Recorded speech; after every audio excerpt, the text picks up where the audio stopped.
Top 5 things to know about Mary, the mother of Jesus. Mary, the mother of Jesus, is unquestionably the senior saint within the Christian tradition, yet we know remarkably little about her. In the New Testament, there is nothing about her birth, death, appearance, or age. Outside of the accounts of the birth of Jesus that only occur in the Gospels of Matthew and Luke, she is specifically mentioned at only 3 other events in the life of her son. She is present at a wedding where Jesus turns water into wine. She makes an attempt to see her son while he is teaching, and she is there at his crucifixion. Indeed, Mary is mentioned more often in the Quran than in the New Testament. Here, then, are 5 things we do know about her. 1. She was an accidental virgin. The Gospel of Matthew is the only one to tell us Mary was pregnant before she and Joseph had sex. She was said to be with child from the Holy Spirit. In proof of this, Matthew quoted a prophecy from the Old Testament that a virgin will conceive and bear a son, and he will be called Emmanuel. Matthew was using the Greek version of the Old Testament. In the Greek Old Testament, the original Hebrew word Alma had been translated as Parthenos, thence into the Latin Bible as Virgo and into English as Virgin. Whereas Alma means only young woman, the Greek word Parthenos means physically a virgin intacta. In short, Mary was said to be a virgin because of an accident of translation when young woman became virgin. 2. She was a perpetual virgin.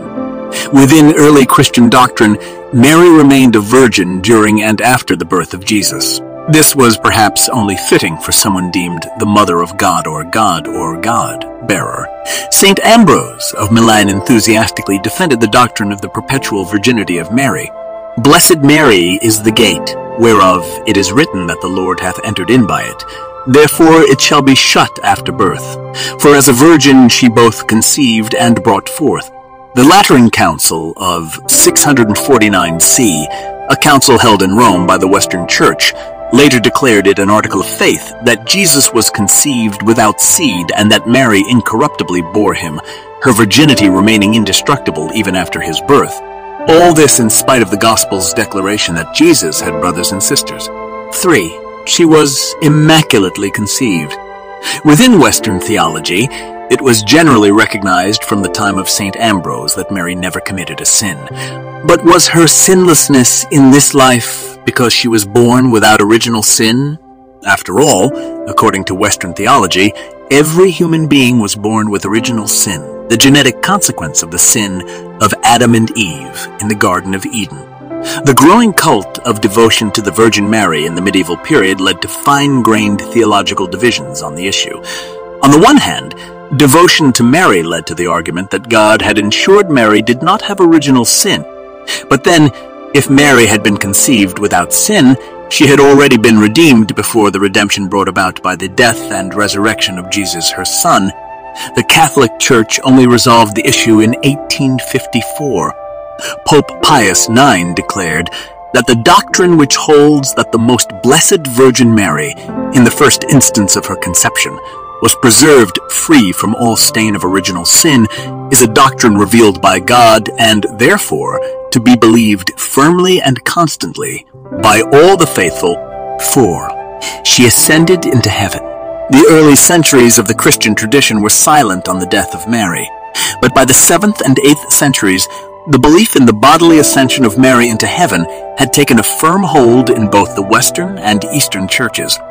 The Eastern Orthodox Greek Church held to the dormition of Mary. According to this, Mary had a natural death, and her soul was then received by Christ. Her body arose on the 3rd day after her death. She was then taken up bodily into heaven. For a long time, the Catholic Church was ambiguous on whether Mary rose from the dead after a brief period of repose and death, and then ascended into heaven or was assumed bodily into heaven before she died. Belief in the ascension of Mary into heaven became Catholic doctrine in 1950. Pope Pius XII then declared that Mary was not subject to the law of remaining in the corruption of the grave, and she did not have to wait until the end of time for the redemption of her body. 5. She is a sky goddess. The consequence of the bodily ascension of Mary was the absence of any bodily relics. Although there was breast milk, tears, hair, and nail clippings, Her relics were mostly second order: garments, rings, veils, and shoes. In the absence of her skeletal remains, her devotees made do with visions. At Lourdes, Guadalupe, Fatima, Medjugorje, and so on. Like the other saints, her pilgrimage sites were places where she could be invoked to ask God to grant the prayers of her devotees. But she was more than just a saint. In popular devotion, she was a sky goddess, always dressed in blue. She was the goddess of the moon and the star of the sea. She was related to the star sign Virgo. Not surprisingly, the Queen of Heaven and Queen of the Angels